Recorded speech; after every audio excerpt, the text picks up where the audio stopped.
In this problem, we're told that a function, its derivative, and its second derivative are all continuous on the set of all real numbers from negative infinity to infinity.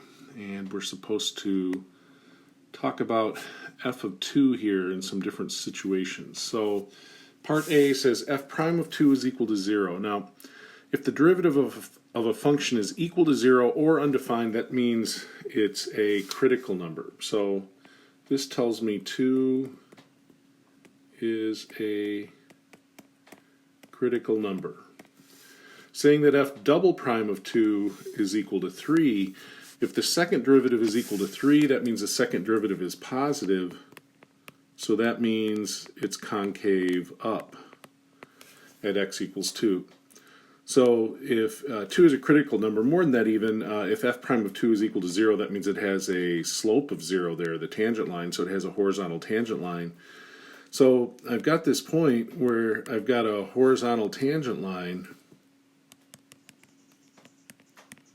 like that, and it's concave up.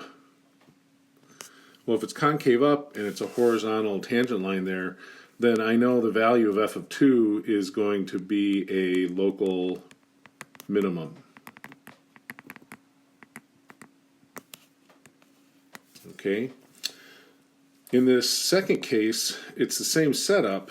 F prime of 2 is equal to 0, so that means, again, 2 is a critical number. But here I'm told that f double prime of 2 is equal to negative 3.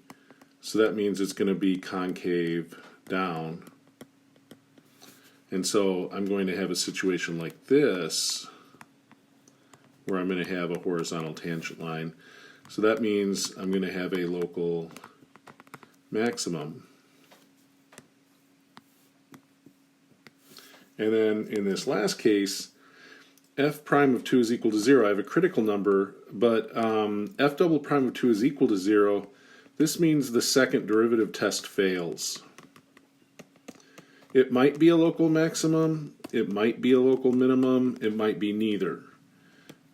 So in this case, we can say nothing about f of 2 based on this information.